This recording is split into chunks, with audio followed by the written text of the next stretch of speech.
I've been living in Japan for over 15 years and I've had my fair share of cultural mistakes.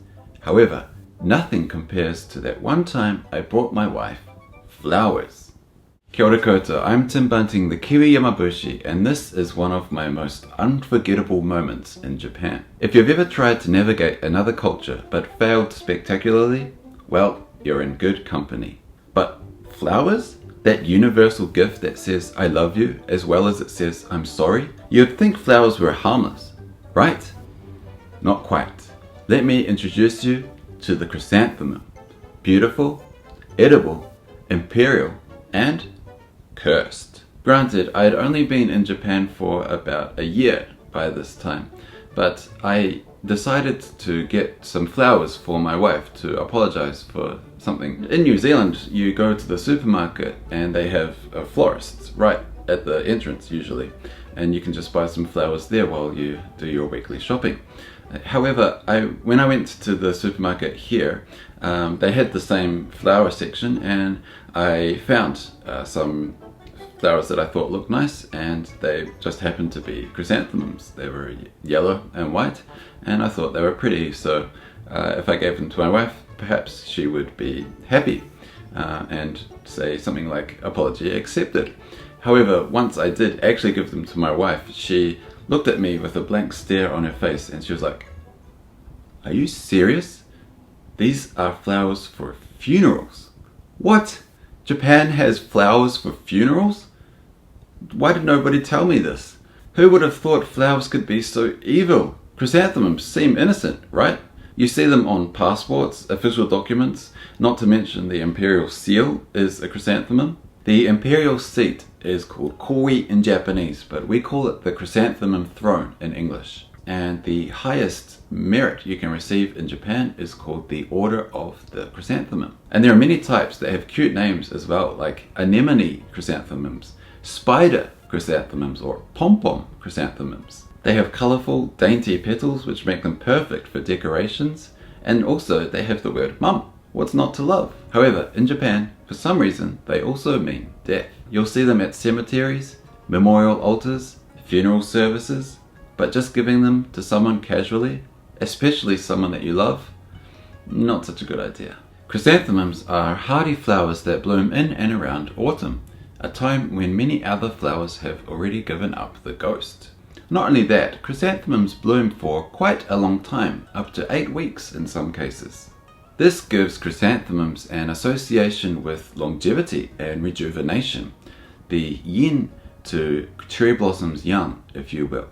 This association with longevity comes up time and time again with chrysanthemums. For example, have you heard of the Chrysanthemum Festival? One of the big 5 seasonal festivals of Japan? Scratch that! Have you even heard of the 5 seasonal ceremonies of Japan? I'm willing to bet you have, you just don't realize it. Chrysanthemums were once celebrated as one of the 5 seasonal ceremonies of Japan, known as Goseku.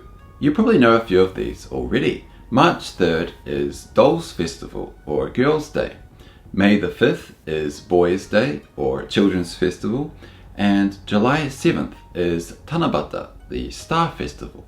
The 4th one, or chronologically the first one, is called Jinjitsu, and it takes place on the 7th of January. And this is a festival in which eating porridge is a big thing. Chrysanthemum Festival falls on the 9th day of the 9th month. These 5 seasonal ceremonies originated in the Nara period through Chinese influence. During Chrysanthemum Festival, it's normal to pray for longevity, of course. People eat chestnut rice, kuri gohan, or chestnut mochi, kuri mochi. This festival was so popular that Matsuo Basho even wrote a poem about it. Hayaku sake, 9 mo chikashi, kiku no hana. Bloom early, the 9th is nearing. Chrysanthemums. But why is Chrysanthemum Festival less known? During the Meiji period, Japan adopted the Gregorian calendar, something I talk about in this video. The seasonal ceremonies were originally banned, but they were revived with new dates according to the Gregorian calendar.